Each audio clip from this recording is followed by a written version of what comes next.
We're going to introduce you to somebody who started her volleyball career in Hooper, Nebraska, leading her high school to the state finals. Darden Larson's latest win, no big deal, just an Olympic gold medal.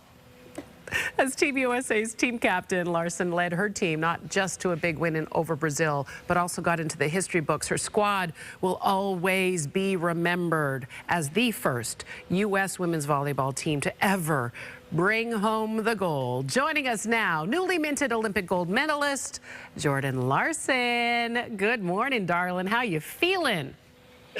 Good morning. I'm feeling great. It's still surreal, and I don't think it's set in yet. I don't know when it will, but it's just exciting. Do you find yourself still pinching yourself a little bit? You're a small town girl. I'm from a small town. Sometimes I find myself astounded by where I sit today. Did you find yourself thinking that as you made your way to that Olympic podium there in Tokyo? Yeah, definitely.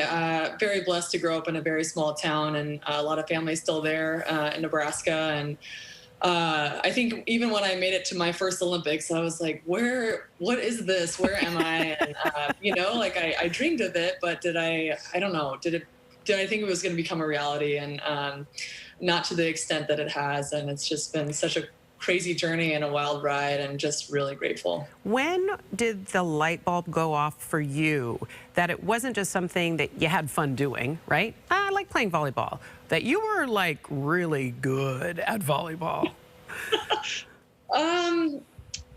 I think kind of at the age of 12, when I actually made my first team, I was like, oh, like I could kind of see this happening. I was always pretty athletic. My parents put me in a lot of sports just to see what I would like. But I think that's kind of when it started of like, hey, you can really, turn this into something and be a professional at it. So I think I really started diving in and taking extra lessons and really do what I could at that time. And did I see to this extent? Definitely not. But I'm just still grateful for all the time and the effort that I put in, even for my family. The sacrifice that they had to go through is really. Oh, yeah. Really it's not just you playing volleyball. The whole family's involved. Trust me, I know. Exactly. The ferrying back and forth to practice, going on the road. Where did she forget some of her equipment at home? Trust me, I recognize that. Fast forward a few years, you're in university there in Nebraska, and you play for the team. What is it about the program at the University of Nebraska? 3 Huskers may have played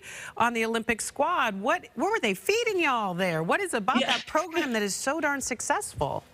Yeah, that's a good question. I think, honestly, I think John Cook, the head coach there, and the university just do such a great job of kind of listening to our goals when we first come in. It's like, hey, I really want to see this after college, and I wanted to be on the Olympic team. And so he kind of laid it out, hey, like, this is what you need to do. And that starts with nutrition, time in the weight room, doing all these things to kind of set you up for success. And that's kind of where it all started. And obviously we're grateful to be Husker alumni. Well, look, and then suddenly this pandemic comes in, changes everything. That takes extra focus to stay in tip-top shape when you have to stay at home and not be around other people and not necessarily be playing with your squad.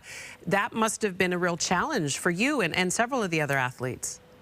Yeah, for sure. It definitely wasn't ideal, but I think honestly it allowed us to work a lot interpersonally off the court. We did a lot of Zoom calls and were able to continue to work out at home, which we're very thankful for.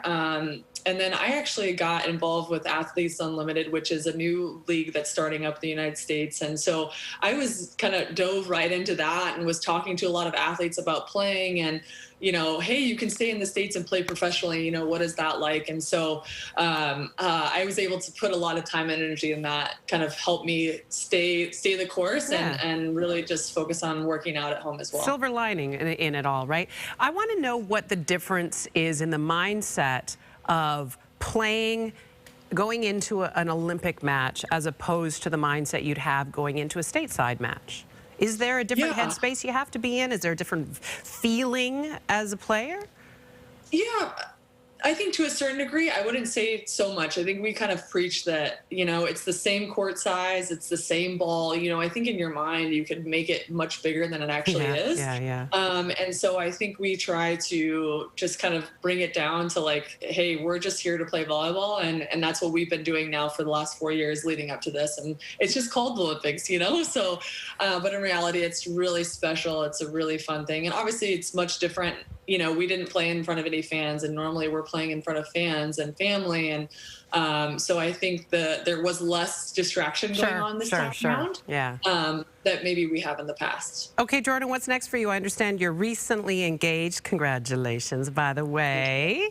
Thank you. Yes. What's next for you? Getting married next week, and then I'm next heading over. week. Yeah. Oh my God. Yeah, I know, it's so soon. And then heading to China for a short professional season, and then Athletes Unlimited season 2. Look at that handsome fiance. I know. I think he's watching. Hi, David. He done good. He done good. Yeah. Well, listen, we know that your future is bright, and there's certainly a lot of love in your future and a lot of joy. Keep on playing. Enjoy your time in China. Enjoy your time with Athletes Unlimited. And, you just made us all so proud. You inspired a whole nother generation of volleyball players who are 12 years old thinking, maybe I am pretty good at this. For sure. Thank you so much for having me. I really appreciate it. Look forward to meeting you in person one day. Jordan Larson, again, gold medalist right here in our midst. We appreciate it, at least virtually.